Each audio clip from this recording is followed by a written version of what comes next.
Hello, everybody, and welcome to the United Stand. It's the afternoon show after the game before. Adam went to the game, so everyone feels sorry for him in the comments. We've got Ricky on here, who we know will have a lot to say about yesterday. And we've also got some Marshall updates for you, Ricky, so you can discuss them as well. First of all, getting into it, Adam, how are you? How was yesterday? And just how do you feel after watching that game yesterday? I think if you watch my road trip yesterday compared to my fan vlog after the game yesterday, it will tell you exactly how my sort of day went. Full of optimism going into the game. I made that point across in my road trip video. Everyone was sort of on board with me, thinking, you know what, we watched what Spurs did after a couple of weeks break. I'm hoping that we would do the same, only to be completely let down by the same players again. And it just flattened me. It flattened me yesterday. It's been a hard one to take, and then a long drive home. But it's what I'm not surprised, but in a way, I was hoping I was going to be pleasantly surprised. It's hard to describe. It really is, Beth. But it's one of downbeat mood and just flat, basically. Just a quick one, because I wanted to ask this for someone who actually went to the game. Obviously, I don't know if you've seen the comments from Gary Neville talking about how Bruno and Ronaldo didn't come and clap the away fans. As an away fan for you, going all the way there and watching that dire performance, is that something that frustrates you, or do you not see it that way? Because you need a little bit of respect from the players, and this is like a big thing, especially traveling fans. You know what I mean? It's a late kickoff. You know what I mean? You're buying hotels. They know that fans have to stay over. It's not easy. It's in the middle of Christmas. And then to put in a performance like that and then not even come over and clap or even hold your hands up. And don't get me wrong, we're up in the Evans in Newcastle, so they could barely see us anyway. Just come and make the gesture. It's not like you're coming right in like it was at Watford and getting a lot of abuse like Bruno and Solskjaer did a few weeks ago. It's like, just come over, just give the fans a little bit of appreciation, because we're getting pelters at the moment. We're being laughed at by every other fan base. It really is. I spoke to loads of Newcastle fans. We'll probably get onto that in a minute and how they seen the game, but it's embarrassing for us. We sing, we talk, we sing all the songs that, you know what I mean, made us big. We're just not that team anymore, Beth. And the players' appreciation level is non-existent for the fans. They can come off and say what they want on social media posts. We've talked about that before. I don't give a toss what they say on social media. Right there in the thick of it, you know what I mean? Just come over and show a little bit. That's all it takes. We're not expecting you to come over and write an apology. Just say, look, sorry, we had a really bad game. But, well, I've not listened to everything Gary Neville said, but I sort of got the gist of it just from a headline. But fans are in that sort of same vein, Beth. It's one of, like, seriously, come on, give us a little bit of something back, because you put us through the mile last night. Yeah, it's massively frustrating, especially because, obviously, Ricky, it's not the first time that we've seen a performance like that this season. I mean, first of all, how are you? And second of all, obviously, after not speaking for a while and then watching that performance, I mean, is there anything new that you can add? How worried are you about the way that we are playing and the players that are obviously starting in the starting lineup? Well, first of all, to answer your first question, I'm fine, but I'm extremely frustrated. I expected a new manager to come in, and I was hoping that straight away. He did what he knew he had this job, didn't he? With a few weeks, certainly a few games before. So I would have thought he'd have watched those games. Then he was at the Arsenal game when we beat Arsenal. He's also had plenty of time to watch lots of footage. The most important job for a new manager is to identify the players, identify the good players, the average players, the poor players. He's got to identify the players. As far as I'm concerned, and you know where I'm going with this, I'm like a stuck record on it.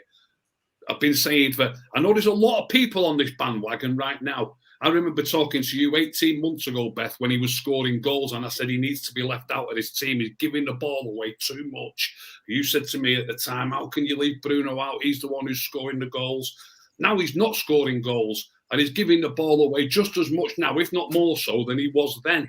I wanted him out. I'm not flip-flopping here, am I? And I'm also not jumping on any bandwagon. Do you know what I mean? Mm-hmm. Yeah. I was saying 18 months ago, he needs to be out of this team. We need a player who's going to look after the ball better. And I'm fed up of hearing people saying, at least he's trying. It's like Sunday League football because he's trying these long balls over the top. Sunday League players can do that. Do you know what, Ricky? Do you know what, mate? To rush. It's like kick and back rush. you up on that. To back you up on that, I don't know if you've seen it on TV last night, but you know, Ricky, at Newcastle, you're up in the heavens, so you get to see a lot of the game. You get to see a lot of movement. Bruno in the first half, I thought, was one of our best players going forward, and that's saying something because it was half intricate. There was some moments like a little bit from the free kick and whatnot, but then the second half, it literally got to a point where the movement up front was non-existent. It was static, and people were trying to force the ball. They were trying to force the ball. No, Mate, Vicky, you've got to have someone to pass the ball to, mate. No, you don't. You need to get it wide. Yes, you do. He needs to get the ball wide to the fullback. Yeah, Vicky, there was no width, mate.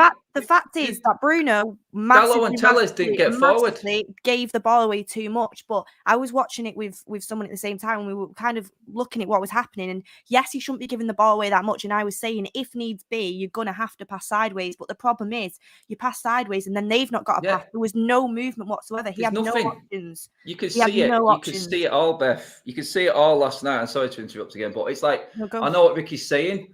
There was more of that in the first half, and we weren't creating anything. It's ridiculous when it comes to it. Ricky's talking about fullbacks there. The only person, and Ricky, you'll back me up on this actually. The only person who got wide ever in the whole game was Sancho when he came on. We had none of it from any other player. In the second half. In the second half. What? Dallo got wide quite a few times. The crosses. No. He put a cross straight into the keeper's arm in the first half. Who usually crosses it better. Yeah, from Bruno playing him a simple ball. That went too far. Yeah. He put the ball in for the goal. He put another ball in. Dallo was wide. I'm talking byline here, mate. I'm talking byline. The only way that anyone could get the ball to Dallo was through hoofing it over the top. Like there was no through balls available. There was nothing. You can't get through. You cannot play intricate football with Fred and McTominay in that team. It's as simple as that. We know that already. It's broken record, like Ricky said. It is. Bruno's missing for the Burnley game, so it's going to be interesting. I'm not for any one player playing in every single game. I've said it, I've backed Bruno, I've backed Rashford. I know what quality these players have got. I'm never going to forget or say that they aren't good enough because they are good enough. But if you're not playing well enough, you don't play. You take that out of there. I said this in my fan vlog last night. The only reason Rashford's decision making is shocking at the moment. You take that decision out of his hands by taking him off the pitch. It's as simple as that. It's not working for him. And he's getting more and more demoralised. Some players you can play through it. Some players you can't. And Rashford is getting worse with every single game he's on the pitch. Every single minute he's on the pitch. He's not going to get into the World Cup squad for England. It's quite clear to everyone watching that he's lost what he had in the first place. Now, Ricky will argue he didn't have much in his opinion. That's a different argument. But he is getting gradually worse every single game. That has to be noticed. And I agree with Ricky. Ranić now has to realise, and I said this in my vloggies today, the big calls are going to be needed. He has to take these players out. He has to take Bruno out. He has to take Rashford out. He has to take Ronaldo out of this team. Let's not beat around the bush here. Ronaldo was non-existent yesterday, and he was as bad as everyone else. Do you not think as well, though, with Ronaldo, he got nothing as in chance-wise? Like, he doesn't have the movement, Beth. Like we said then, Bruno can't pass to Ronaldo because he doesn't have the movement. Ronaldo feeds off crosses, which Ricky said we had two. And they were in the first half. You do see the difference when Cavani comes on and he creates his own chances through got a target man, Beth, through pot movement. But that's the thing. It's like when Buffon said when Ronaldo went to Juventus, the team wasn't the same team because they had to play around Ronaldo. I don't think we're playing around Ronaldo at the moment, which leads me to think, why did we buy him in the first place if you're not going to cater towards him? If you cater towards him, he'll score goals, but that's currently not what we're doing. And do you know what? Speaking about players that are comfortable on the ball, Lindelof's more comfortable on the ball than most of our defenders, I have to agree.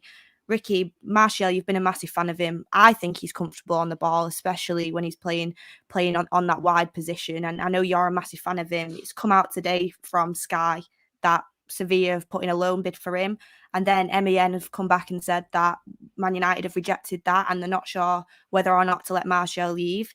Looking at the state of our attack at the moment and the lack of form and the amount of times players are losing possession, especially in that final third, do what do you think about Martial leaving? Do you think that's the right decision to let him leave, or do you think he actually deserves a chance to come into this team and get his starting position back? Well, he's asked to leave, and he's actually stated his reason for asking to leave is that he just wants more game time. That's what he said in it. He wants more. He wants to play more, and that's why he wants to leave. He wants to go to a club that are going to use him. If I was Rangnick now, well, I was about to say before, by the way, I'll just cut back to this because I'll lead into that. He's got to drop this idea of, look, it might have worked for him before, and it might work for him again. This 4-2-2-2, our players have not been very good, and we've all said this. We've all agreed, even though you lot none of you on here like to say he's not good enough, especially about Rashford and about Bruno and all that. But you all do agree. For 18 months we've been playing like this. For 18 months we've not been creating enough chances. And then it nearly always the fault of McTominay and Fred. It's the creative players who are giving the ball away so cheaply. It's the creative players who are tasked with opening up defences and not doing it well enough and trying the difficult ball too often when we've got somebody on the wide, like the fullbacks, who were there to give the ball to. What would that fullback do with that ball then, Mickey? Just give it straight back to the creative player, and then we go back to... Dalot's playing great. He is, mate. He is, but when you know that's your only threat... Shaw made a goal the last game he played in. Yeah, we've got to get the ball wide, and we've got to get the ball in from the flank. We've got to stop trying this ball over the top. Well, you need width, Mickey. You need a mentality of a player that's going to play it. We've got the width with the fullbacks. What formation did we play second half? Tell me. I'm not getting into it. No, but Mickey, you're saying we need to get the ball wide. Get the ball wide. We've got to stop playing this 4-2-2-2. We've not been creating chances for 18 months. It was always, by the way, on here, it was always the coach's fault. The coaching. We've got new coaches now, and we're still playing crap. Do you not think that Rangnick does need a little bit of time? When you watch when Conte first came in, it wasn't great either, and now they're playing good football. You look at the state of this squad, and I think we've only just realised it. I mean, Ricky, you might have realised it a lot earlier, how poor some of the players are and how much coaching they actually need. Do you not think he needs at least a chance? I agree with you. I don't think the 4-2-2 is going to work with the players we've got. I really don't. This is what I was leading to. He's got to get back to basics. He's got to start playing 4-4-2 or 4-4-1-1. You was asking me about Anthony Martial, so this was why I was leading to this. Anthony Martial, and I've said this again, like I said before, no flip-flopping. I'm not on any bandwagon, and I'm not stepping down either from what I've said in the past. He's miles and miles and miles away our best wide left player. He had a perfectly fine game at Villarreal the last time he played. Perfectly fine game. Dead steady on the ball. Keeps the ball with the team, moving the ball around the field. Perfectly fine game. We've not seen him since. And since then, he's asked for a transfer. So he's probably going to have to go. They don't like players asking for transfers. If I was him, I'd be asking for a transfer when he sees the dross that's going on the field, and then he can't get a game. So if I was Rangnick, now you ask me what I would do with Martial and whether we should try and keep him, I would go. He needs to go back to something dead basic. They don't play well enough in 4-3-3, all the 4-1-3-2, whatever, all the different things they've been playing for the last 12 or 18 months. It's been poor. He needs to change it to 4-4-2 or 4-4-1-1. If he goes 4-4-2, it's got to be Ronaldo and Cavani. If he goes 4-4-1-1, it's got to be one of those two, and the number 10's got to be Van der Beek. He's got to get a run there. Somebody looks after the ball and who will spread it wide to the full-back who are coming forward. That's what we've got to do. Get back to basics. And wide on the left, by a country mile, our best player is Anthony Martial. He's still our player, even though he's asked to leave. He's still training. There was a rumour yesterday that he had an injury, by the way, but I think it's such a smokescreen that because obviously he wants to go. Go to 4-4-2, put him wide on the left and play him week in, week out, week in, week out. And you will see an improvement, especially if Van der Beek's at 10 or if we're in 4-4-2 with Ronaldo and Cavani. You'll see an improvement without a shadow of a doubt. And you've still got to have your two holding midfield players, as crap as they are. Do the thing that's driving me mad is all this. We've got to change them. We've got lots of options on the wings and we've got lots of options in the forwards. We haven't got lots of options in midfield. Some say try Van der Beek there, and he could do a decent job there, but he's more of an attacking player. We want him creating them little angles. We want him getting the full-backs in round the back. That's what we want him there for, in like a number 10 role. You got to get the ball to him, mate. You got to get the ball to him. If we're playing 4-4-2, it's got to be Ronaldo and Cavani. If we're playing 4-4-1-1, it's got to be one of those two with Van der Beek behind them. And then your two central midfield players, they've got to hold the ground. So it's got to be... The current ones don't. No, when I say hold the ground, I just mean be there, Beth. I don't mean like, dominate the game. It'd be great if they can dominate the game. But you can't have players who are going to go running up the field and let them come pouring through you. If we start playing like that again, we'll start letting 4s and 5s in again. So it's got to be any two of those three. McTominay, Matic and Fred, any two of those three have got to play in the middle. 2 wide men, and then either 2 forwards or a number 10 and a number 9. I tell you what, you can go back to the old school 4-4-2, but to be honest, you can stick any formation, not specifically you, Ricky, this United team at the moment, you can stick it up your ass. Because this team mentality is the issue. It's not your formations or anything like that. This team is far gone. It's far gone from the formation. I've not got Rashford in that team. I've not got Greenwood in that team. And I've not got Bruno in that team. I tell you what, mate. Right, Adam. You are right. But these are different players. These are different players. I don't think right now, mate. I understand what you're saying. It doesn't matter. I've seen it. I've been to it. It doesn't matter who plays on that pitch right now. This team has gone so far backwards mentally that they don't and would not be able to understand any change. And it's quite clear right now. I'd be happy to stick with the 4-3-2 and make these players. One thing I said when Ralph Rangnick came in, and I was delighted. This is why I wanted Conte, because he would just go out there and he would shine a light on the players. The spotlight's on you because I'm proven this works. Yeah, the players now. The spotlight is on them and they're failing. The mentality of these players, they revert back to type every single time. They haven't got the balls to even hold a ball. You know what I mean? That got plenty of balls mixed up in that sentence there, but they haven't got enough balls to be on it. Do you know what I mean? Does that make sense? It's like they go hiding. Every single one of them goes hiding all of a sudden. It is the sports psychologist coming in for the first time since God knows when. I said it last night. I said there'll be a queue of 25 players outside his door come next Monday because he's got a hell of a job on his hands. Top of the list is everyone who's pretty much on that team last night. Bruno would be in there. Rashford would be on that list straight away, knocking on that door because in their heads right now they've lost it. They've got nothing there. They're arguing with each other. There's no encouragement. There's nothing. It's like, oh, it's your fault. It's his fault. I'm doing my bit. It's so individual right now that it doesn't matter what formation these players play. I do agree, it does need to go back to basics. It really, really does just need to go back to basics. It needs to be less complicated. I don't see how 4-3-2 is complicated. It's the simplest formation in the world, really. And let's not forget the formations that we worked on before. We were just as crap with them as well. What's the common denominator? It's the same players constantly playing, the same players letting themselves down and letting this club down. It's got to change those players. I think right now it doesn't matter who plays, honestly. I wouldn't be bothered if he changed the 11. How can you say that? I can. Of course I can, mate. I'm right, Vicky. It doesn't matter. I seen Matic come on last night, mate, and he was shit. How are you going to predict? Useless. He just went straight into it, mate. How the players are going to play if you pick all different players? How can you predict how the new players are going to play? You can't. How am I going to predict it? I'd say, well, let's see. Let's look at it this way. Crystal Palace, 1 goal. Young Boys, 1 goal.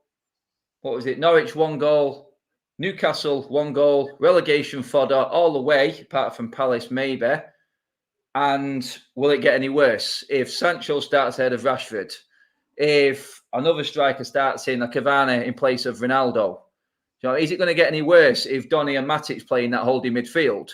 Is it going to get any worse if you've got Greenwood playing? Is it going to get any worse if Bailly's partnership is partnering Varane in there? The only 2 players, there's 3 players I would keep in the team. I would change everyone else after watching yesterday. That would be De Gea stays, Dalot stays, and Tellez stays. They're the only ones who are doing their role right now in this whole team.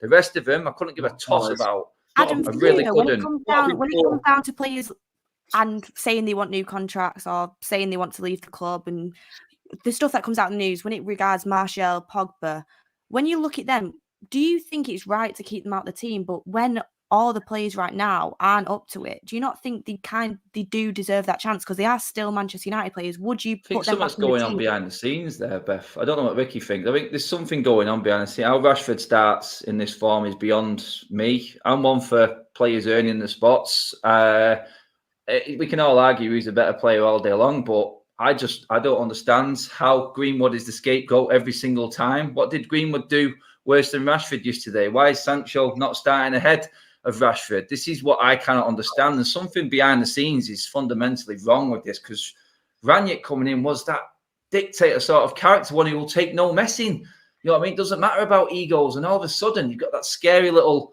factor of, it's just exactly what it was before. There's a massive lack of team mentality. It scares me. It scares the life out of me. And I'm with Ricky with the basic stuff. And you know what? It's hard because these players have been so comfortable for so long. They've got so much power. I think he's struggling to handle a lot of them where it is now. Until some players are gone, then I do believe he's still going to keep on struggling with it, no matter what he does or how he tries to change the team. There's big problems in terms of the player power going on at this football club. I mean, you've got to add Pogba to that equation yet when he comes back. I mean, is he going to roll his sleeves up and play the way Ranić wants? Because he's talking about physicality. And if you're talking about physicality, you can take Ronaldo out of that, you can take Rashford out of that, you can take Bruno out of that, because they're not going to go in and challenge in the air. They're not going to challenge physically. We've seen it yesterday. Rashford isn't going to go in for a 50-50. I looked at Wilson and Saint-Maximin yesterday, and they were giving it our centre-half proper style. They were pressuring everything. They were challenging for every ball. It was fair challenges. And that's what the Newcastle fans were saying to me yesterday. They said, I could not believe how much whining and whinging the United players were doing. It was pathetic. They were looking at it, and they were laughing at United yesterday. And this is a team with the worst defence I've ever seen in the league. And we didn't lay a finger on them, Beth. We did not lay a finger on them. And that is the mentality of this team. We think we're going to walk onto that St. James's Park and just steamroll this Newcastle team. We got absolutely outfought in every single department. There were no 50-50s, no one-on-one battles were won by any player on the pitch. And like I said, the only players who stand up and can be counted, I mean, mentions to Cavani and Sancho, because they did come on and do their jobs, fairness. The fullbacks, I've got no issue with. I'm totally behind them too, and I hope they stay in situ. And De Gea he's literally saving our season. And that's a disgrace. I'll bring this on to you, Ricky. With Dalot and Telles, do you think they have done enough to keep the place in that team? I mean, I look at Dalot, and a lot of people yesterday were saying you see his weakness when he comes up against a winger like Saint-Maximin.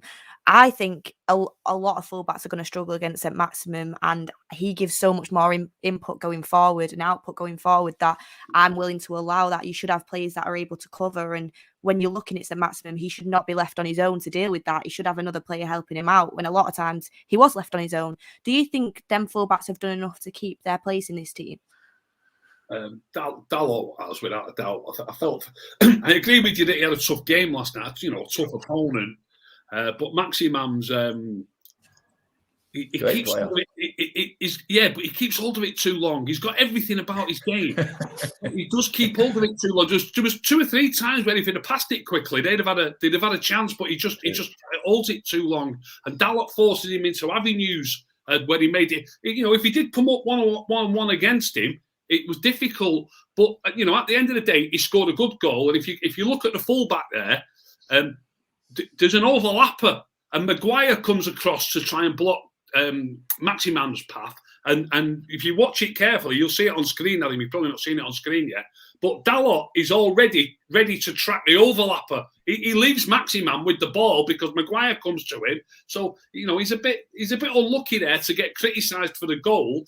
And then at the end of the day, he didn't really get taken to the cleaners by Maximan. Not in any way, shape, or form. So I agree. As dangerous as he looks, I thought Dalot did all right defensively, and certainly attacking wise, he's probably our most dangerous player. Dalot. How many decent balls does he get into the box? I know he hit a couple of poor ones yesterday, to be fair, but he's easily our best crosser of the ball, easily. So Dallas has got to stay in. Telles, Luke Shaw's got to come back in for him. Luke Shaw's got to come back in for him. When I saw Dallo actually take the ball through midfield, when he did that, he just thought, I'm not looking for a pass. He took the ball out himself. I thought, do you know what? He's the first player to actually go and dribble through the midfield this whole game. And Adam, when you lose in a midfield battle against John Joe Shelby, I mean, and the rest of Newcastle's team, we lost every battle. We lost the defensive battle, we lost the attacking battle, but the midfield battle was so obvious. I mean, what do you do if you're Rangnick to improve, to kind of get a hold on this? You're losing the midfield battle against practically bottom of the league because Norwich have a game in hand on them. Yeah, I mean, Lord Voldemort was typical United performance yesterday. Again, won it from Shelby. He was on fire. He does it every single time. It's embarrassing. It's like you said, there has to be, for me, someone in that midfield who can comfortably take the ball. Fred's not good enough passing, and neither is McTominay. They have their attributes, which we've seen over the last few weeks, especially in Fred. He's not bad, but we know his passing quality is not good enough to play that role. And sometimes when you're sitting deep as an opposition against United, there has to be someone who comes from deep and is that extra man that is going to play that killer pass. Well, Fred and McTominay are them two players. They just don't have that in their locker. And it's a tough one because, like Ricky said, Dan, we haven't got many options in that department. It's one area of the pitch where we are sadly lacking, which I do think is where the investment needs to be made. We've said this on many shows before.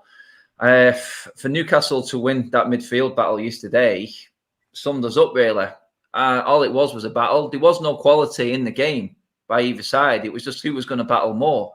That's how it came across. And Newcastle were more than up for the fight. I think they looked at it yesterday, and Eddie Howe looked at it and went, you know, if we actually just go at United and we compete and we just battle with them, then we've got more than a good chance. We press them, give them the ball, which they did, and their chances came from mistakes from us every single time. And that's the blueprint of beating United at the moment, because Varane lost the ball for the goal, his first game back. I mean, after that, it was decent. It wasn't brilliant, but Maguire was shocking yesterday.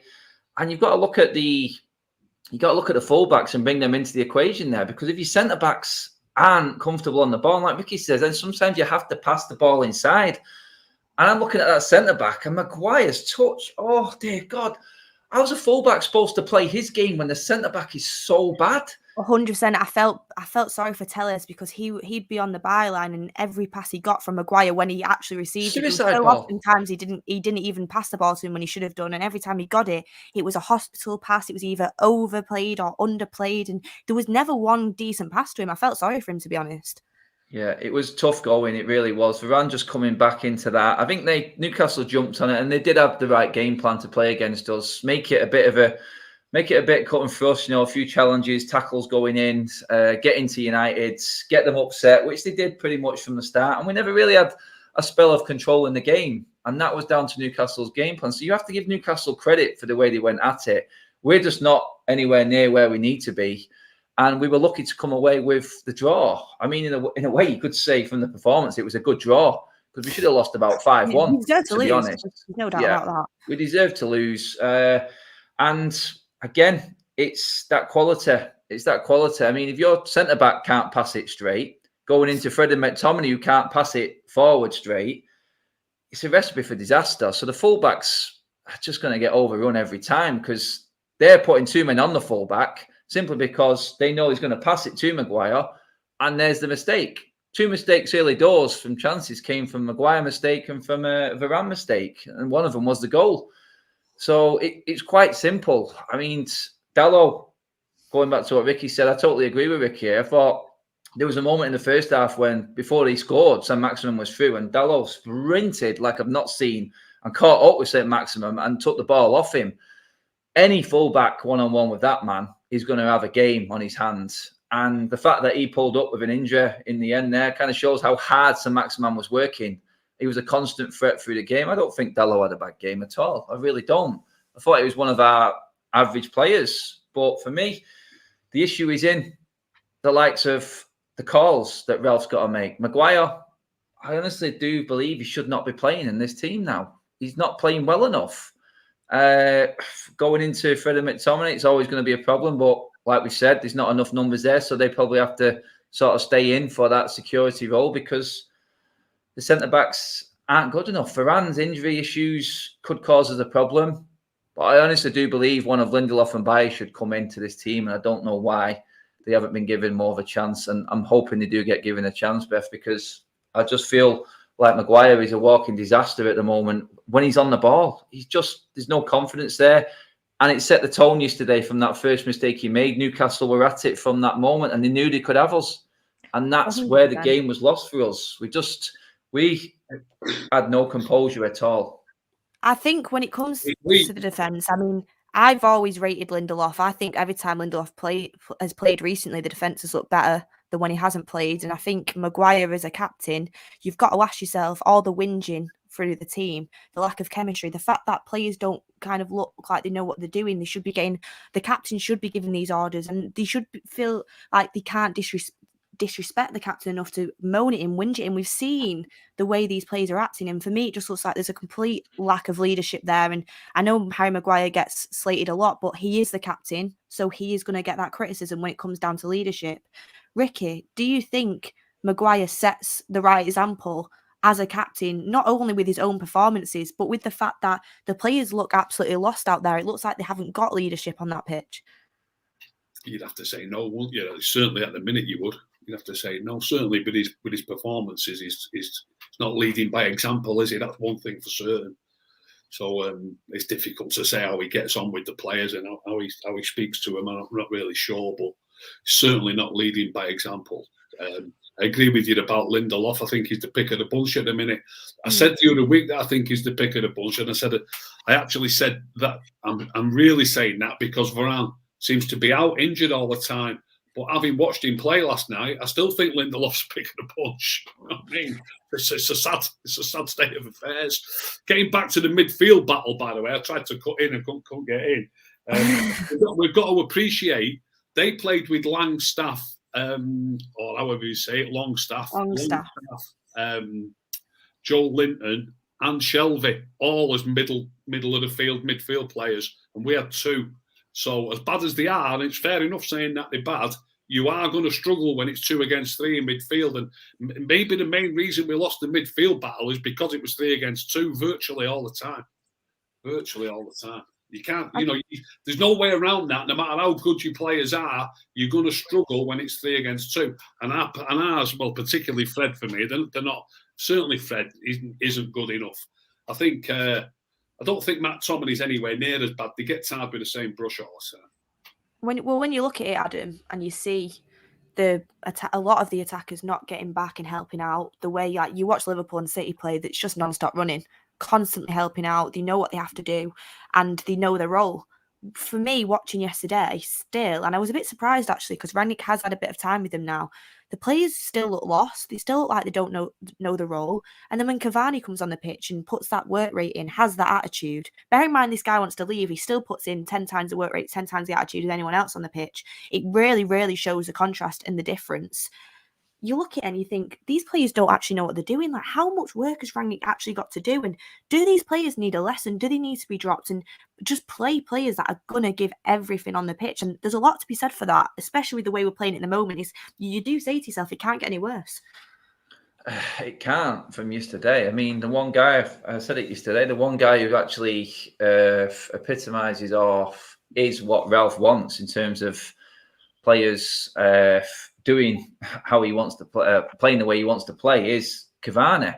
But Cavani is the one player who's actually come out and said that he's going, but he still plays the way that Rangnick wants him to play. It says a lot, doesn't it, about the man and his character. I mean, he is a cult hero right now, and the fans were in the stadium yesterday talking, we cannot let this man go in January. Someone was saying as he scored his last goal for United there today. I mean, it is a shame that we're losing a player like that because a lot of these players can learn from him. They really can. And it's a shame he's injured so much, but the work rate that he puts in for his age it sets the standard. It really does. And for me, there's a lot of players who can look at Cavani and take a leaf out of his book. They really can, because that man there, he's old up play yesterday, and this is the guy who hasn't played. God, he played 1 game this season, and he was on point straight away as soon as he came on in the thick of it yesterday. Holding the ball up, playing it off, perfect centre forward, target man football. which give us a little bit of a dimension yesterday, a bit more. But by that point, everyone around him was that bad that he was up against it completely. And it's hard to come on as a substitute when the rest of the team is playing so bad. It's hard to actually get your game across, and you just got to give him massive credit for that. But if we lose him, then we're losing a lot of quality, work rate, and everything that he brings. I just wish we had more players like him, and it's sad because I'm accepting that he's going, and you can probably hear that and feel that in the way I talk about it. It's like, where do we go when he leaves? I mean, I was only talking the other day. I would, realistically, for the future, you would keep Cavani, you would keep Martial over Cavani because Martial's got more to bring in the future. But right now, you look at it yesterday and you go, God, can we afford to lose that just this season anyway? Because we know we need top 4, and Cavani, if he is fit, he has to start every single game. It's a sad state of affairs that the one guy who's leaving is the only one who's putting in and working exactly how he should be up front. And it's, like I said at the start, Beth, it's really disappointing. It's disheartening that the rest of the players can't just look at the way Cavani plays the game and take a leaf out of his book, because it is exactly how we need to be playing. We need to have that about us. And we just haven't got it. We just haven't got anyone else to replace him. And that's where we're going to struggle if he does go. For me, that shows as well. I mean, we've criticised Ollie and his coaching. The players are still just as bad right now. I mean, obviously we've got to give Ralph time to implement his system, and he has a lot of work to do. But when you watch Cavani play, it shows the other players are just not playing up to it. They're really not. The attitude isn't there. The work rate isn't there, and they really do need to take a leaf out of his book. Ricky, looking at the attacking options with Cavani and Martial, possibly leaving the club, that leaves Rashford, Ronaldo, and Greenwood as your options for centre forward. Look, is that worrying for you that you're losing them two players? It's very worrying. I've banged on for ages about us not being good enough with Rashford and Greenwood on the flanks, and they're not particularly good at centre forward. Well, Rashford especially. Not Greenwood's a bit better in the centre, but we poor. And it's been, look, I don't know when we're going to put our hands up and own up to this. We've been like this for 18 months. We've been playing with these players, not creating enough chances, not scoring enough goals. And when you talk about work rate and effort, what a lot of people don't grasp is Cavani is a bright player. He understands the game. He's intelligent. He understands where his run will make it more easier for his teammates to find him, or to be more of a thorn in the side of the opposition, or where the ball might drop to. So he's just switched on. He's just more intelligent. He's just a better player. It isn't really, and nobody's going to like this. Probably there'll be dozens in the comments saying, no, he works hard, he works hard. He does work hard, of course he does. But do you think Rashford or Greenwood ever think, oh, that'd be a more dangerous place for me to be, but I'm not going to run there? They don't think like that, do they? Do you understand what I mean? Oh, yeah. That's where the ball's going to drop in the next few seconds. I better run over there. Oh, I won't bother. They don't think like that. They've not got the same IQ. They haven't got the same IQ about the game. So it looks like work rate, and it is work rate, but you need to understand that this player realises things quicker than other players do. And that's why it looks like he's working.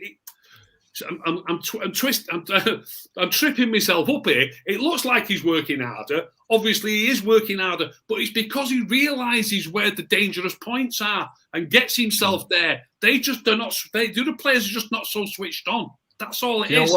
I.e., they're not as good. They're not as good. It's as simple as that. On Mickey's point there, it's not so much they're not as good. I do believe, no, they're not as good as Cavani. That's definitely right, because he's a different level. But Cavani, I could say, and I'll tell you right now exactly where Cavani is going to play every single week. The fact that Martial, Rashford, Sancho, Greenwood, you can name all these players, they've been moved around all over the place. They haven't got a position in this team. I couldn't tell you where Rashford plays anymore. I haven't got a clue.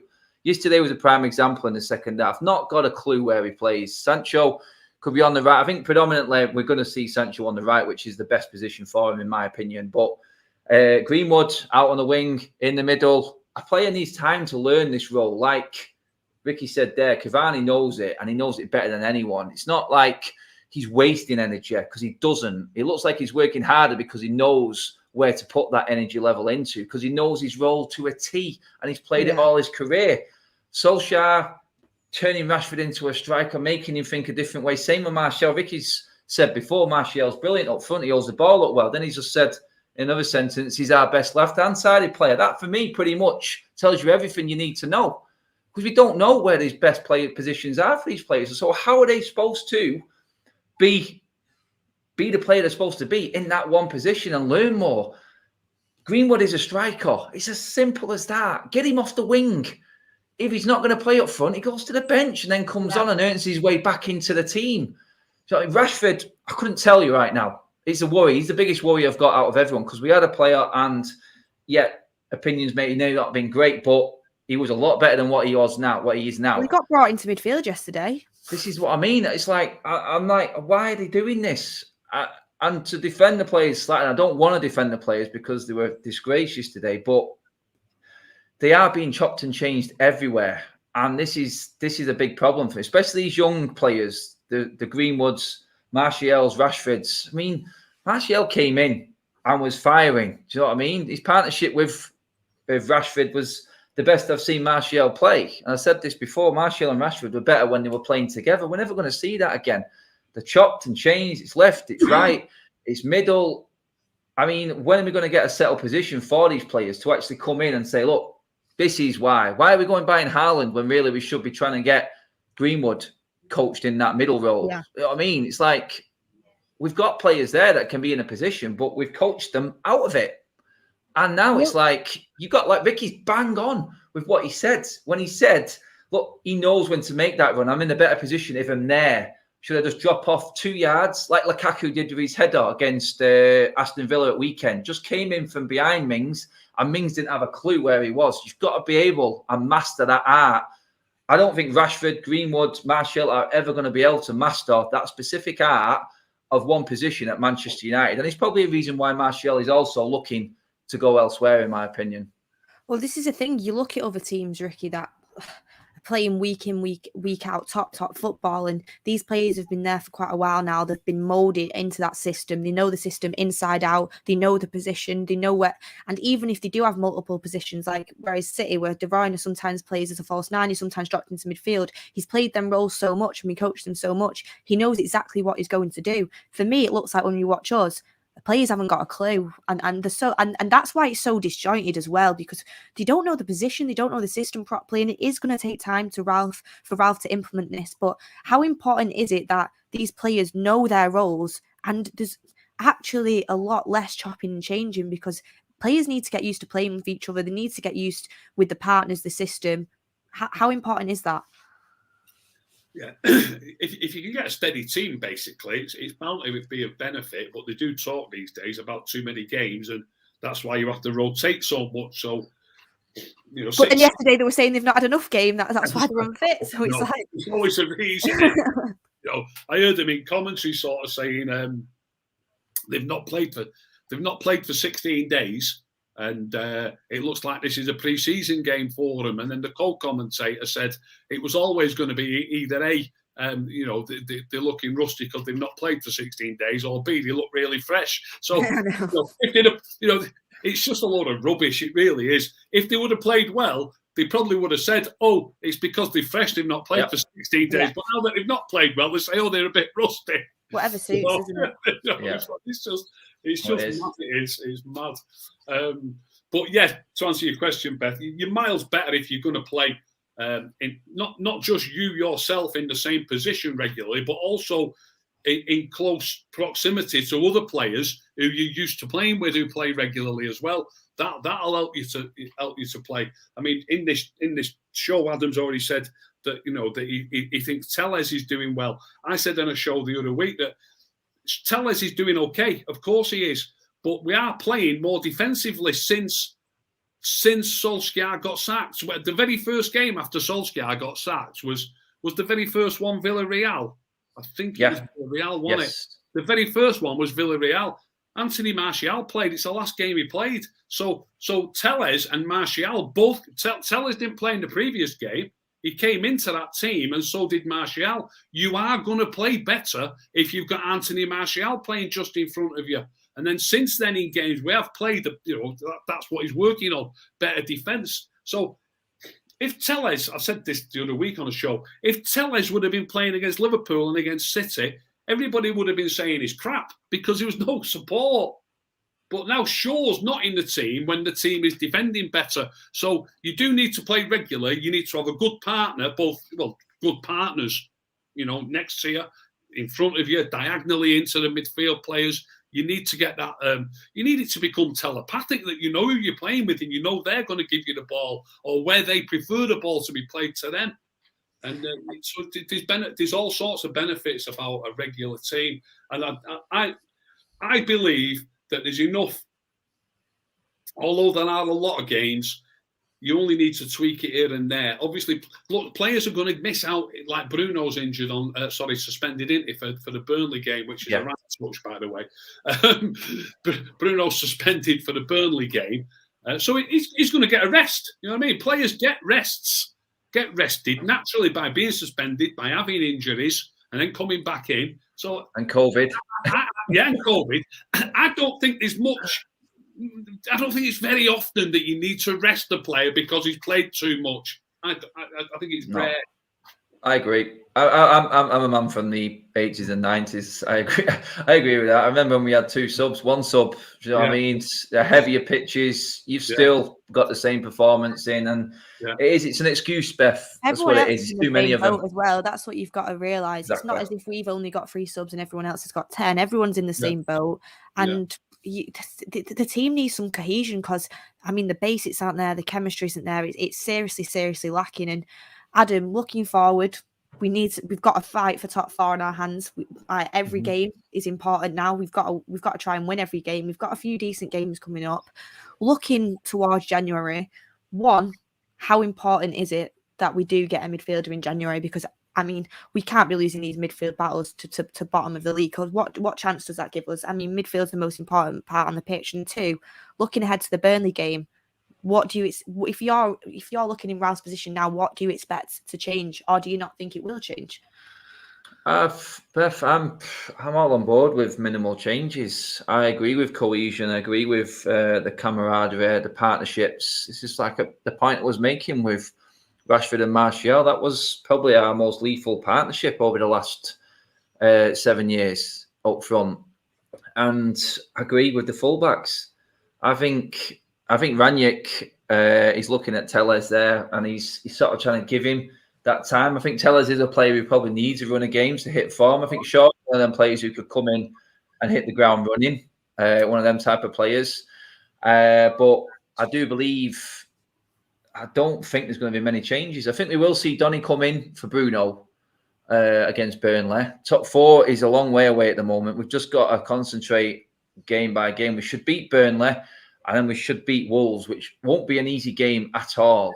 It won't. And I don't expect much to change. I expect us to have to grind through these next couple of games. But right now, it's all about the points. They're going to have to learn this system. They're going to have to learn it. Are we going to see more of a press? The press has disappeared after the Palace game. That's one thing that I've been baffled by. He seems to have sort of given up on it all of a sudden, which is concerning because it was quite effective early doors against Palace. And I know we've not got the fitness levels to keep up for it, but the players are all talking like the fitness levels are going up. Matic spoke about it. De Gea has said it's intense in training now. So really, I still see us getting top 4, I do. But in terms of changes, Beth, and in terms of a midfielder coming in, I don't think we're going to see that midfielder come in. I don't think we're going to see it. I really don't. I'm seriously worried. Yeah, I know, I'm with you. I am, but I'm looking at the players probably going in the out column more right now. And I do believe Donny, if he takes his chance, I'm a firm believer in players staying in when they play well. And that's what I want to see more than anything now. Because when these players come out, like Ricky said, then I do think if a player comes in and replaces one and he plays well, then I think he should keep his place. And then you work from there. Sometimes basic football principles are the ones that win you the day. So I'm all for it. If he plays well, he stays in there. I do believe he's better in a deeper role, though, still. Are you putting Donny in for Bruno for the Burnley game because of his suspension? And then would you be dropping Rashford for Cavani? Greenwood. Oh, for Greenwood. No, sorry. I would honestly go Greenwood and Cavani against Burnley. I would drop Ronaldo. Wow. Ronaldo. I mean, I look at that and I think, wow, that's never going to happen. But if it is based off performance levels and it is based off what you're doing on the pitch, I mean, I like to have Ronaldo on the pitch because I always think he's a constant goal threat. But then again, Cavani did outperform in the time he had on the pitch yesterday. So it's a question for the manager. Ricky, leading into the Burnley game, what changes do you want to see be made? Obviously, we know Bruno's out. And what players would you bring in? What players are you going to drop for that game? Well, there's not a lot of point. I will say it, but there's not really much point in me saying what I'd do because he's never going to do it. But you never know, he might be watching. I'd go McTominay and Matic as the two holding players. We've got to start passing the ball better. Matic passes it better than Fred. And I know I keep hearing Matic can't play a full game. I don't care if he can't play a full game, get him off after an hour for Fred or 70 minutes. But I'd go McTominay and Matic. Obviously, I wouldn't pick Bruno normally myself anyway, but obviously he can't play on Thursday, is it, the game? So Van de Beek, I'm going here, by the way, of what I think he might do as well, because I do think he might stick with what he calls his 2-2-2. So I think probably I'd go McTominay and Matic. Up front, I would go Ronaldo and Cavani. As the two number 10s, one's got to be Van de Beek, but he'd be one of mine anyway, normally. One's got to be Van de Beek.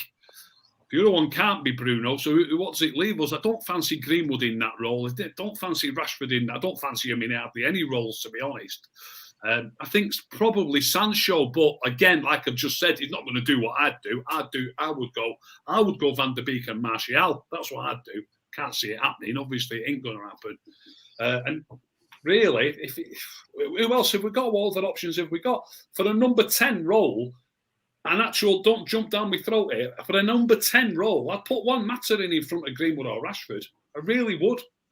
You know what I mean? So, I mean, I wouldn't personally start Fred. I think his performance was so poor. It's frustrating for me because you want Donny to play that number 10 role and look after the ball, but I think against Burnley he'd do a fine job next to McTominay, and I think watching Fred's performance, he definitely can't be any worse in that role, and I'd be tempted to go with Sancho and Martial as the two 10s. I really would. That's the point it's gotten to with Fred and McTominay for me. I think McTominay has to stay in because of the physicality against Burnley and the fact that he did play better than Fred yesterday. But I mean, you look at Fred and it's just the inconsistency, and that's what Manchester United has been over the last 8 years. It's just pure inconsistency. I mean, Adam, you look at it and you think you can go to any team in the league and you're not sure that Man United is going to win. I mean, a lot of people say bottlers. Do you agree with that? I bring it down to we roll into town and we've lost that air of sort of fear. That fear factor's gone. Everyone said it to me. If you go back to my fan vlog at the start of the season, the first away game against Southampton, and I was listening to Southampton fans walking out of that game and they went, wow, top 6 at best. That's what this United team is. And that was the first game of the season. But we're halfway through now. And where are we? 7th, 8th? That was from the first away game. You roll into town now as United, and we're there for the taking. I said it the other day. I said Arsenal went up to Norwich. Arsenal's not a big game for Norwich. They roll over. And this is where I go back to mentality. You have to be able to take on board the humongous size of this football club and what it brings every single game. If you haven't got it inside you to deal with a cup final every single week, then this is going to happen. These players think because they put that shirt on, they can just walk onto these away games and just roll these teams over. But it doesn't happen with United. It doesn't happen anymore. We've lost the work rate. We've lost the fact that we have to earn our way back to them days. We just think we can turn up and do this. It doesn't work like that anymore. And like I said, I'll always go back to that Southampton game at the start of the season. I'll never forget it. And we were poor that day as well. And Southampton fans saying this is a top 6 team at best. And I was like, I was like with everyone, new signings in at the summer. I think I had a bit more optimism. But that really is the way the season has gone. Which away game have we gone to and really shown our stuff? It's a graft every single week. We don't have it, Beth. Bottlers, I just don't think they've got it upstairs to handle it, Beth. There's a lot of the players there, and until we start seeing people leave and a different sort of system come in, which is why I'm happy Ralph is going upstairs, because he's going to see what a lot of these players are made of. And then when he does go upstairs and a new manager comes in, then that's going to be sent down. Word's going to be sent down, and hopefully we'll start seeing the players leave this football club that need to leave this football club, and then the structure of bringing in the right mentality type of player coming in is the only way it's going to change. It's going to take a long, long time for us to get back up there. And I think that's proven. I, for one, got carried away with the signings, thinking, look, the players are here now. We've got the right players, but in the core of this football club at the moment, from top to bottom, the mentality is wrong and it needs changing. It's going to take an awful long time, and it just goes to show the way Liverpool, City, even Chelsea, when the chips are down, they got that result yesterday to keep them up with it. We just haven't got that in our locker anymore, Beth. And away from home, it's a worry. I've been to every single game, and really, apart from a Spurs team that are down tools, we never really control the game at any specific time. And even that Spurs game could have gone the other way if Son had scored early doors. Well, that's the thing. I mean, people say insanity is doing the same thing over and over again. That's what it feels like at the moment. Exactly Michael Collins there saying we should play Mike and Donny. I would definitely not be against that. I thought they played really well in pre-season. They've never had a chance in the league. And Ricky, can I just say something, Beth? I don't mind the idea of that, because you said that earlier and someone else has just said it. I don't mind the idea of that, but I just feel as though Donny would be the more dangerous player if he played a little bit further forward. He's the one who's more likely to get them little angled passes in behind the fullbacks to get somebody in behind. I'd like to see him. I do think it's his better position. I do think he deserves a game in his better position. And I also think that was how we used him against young boys, and he ended up giving the ball away on the edge of his own box, which led to a goal, which I just think that it'd be much, much more appreciative of a game in a position where there's a little bit less defensive responsibility, and he's there for his creative nous rather than his defensive nous. So I wouldn't look, because you even said like I'd put Martial in as a number 10, didn't you? So don't get me wrong here. I'd love to see Martial play, but I do think we do need the two more defensive midfield players, and I would like to see Donny play a little bit further forward. Well, I have to agree with you. I do think Donny, I think he'd be good further forward. I also would like to see him in the midfield. I just think he needs to play, and he definitely needs to get a chance. And looking forward to that Burnley game. I mean, Kev said last night on the fan forum, it was very interesting that he actually thinks we're years off. And you've said, Ricky, that you think the players have been overrated for a long time, and maybe they overrate themselves as well. Looking at that Burnley game, do you see us getting a result there? Do you see us even getting top 4? I wanted to ask you this particular, because a lot of people have been downbeat about this since seeing these performances continue. If you'd have asked me that question and Ollie was still in charge, I would have said, no, I don't fancy us against Burnley. I think Adam said a few minutes ago we should beat Wolves. I really, really don't think we're going to beat Wolves. I'll be staggered if we beat Wolves. They look a proper, decent, organised team. They played City for half a game with 10 men, didn't they? And were unlucky to lose. You know, it'll be a horrible game, mate. Yeah, Wolves is going to be a tough nut to crack, believe me. Massively.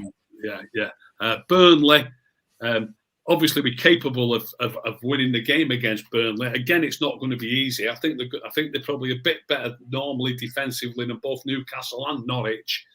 So I think even Burnley's not going to be easy. And something this has happened to me loads of times on these shows. You know, one player might get a game who I would like to see get a game, and it goes wrong, and people go, "Aha, that went well, didn't it?" But one player's no good. One player's no good. We need a few changes. So let's just say he sticks with McTominay and Fred. Obviously, Bruno can't play. Let's say he sticks with Greenwood and Van der Beek, and then he sticks with Ronaldo and Rashford. if that's the lineup, I don't expect us to beat Burnley. We need a few changes. We need a few changes.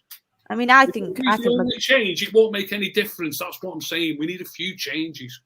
Yeah, it's not going right at the moment. I agree they need changes. I think Maguire needs dropping. I think Rashford needs to come on as a super sub. I don't think he's a good starter for us. And I mean, there's not much work you can do before the Burnley game, but players who deserve a chance should get a chance. And looking forward to that Burnley game. Hopefully we can get a result. It's at home, so we'll all be doing some sort of content there. And I just hope that we can get back on track and we're able to keep in this battle for top 4, because it's not going to be easy with Conte, with that Spurs team. They look pretty good. And do you know what? Arteta's getting a tune out of the Arsenal team as well at the moment. So there is a lot of competition for top 4. But anyway, it is the end of the show.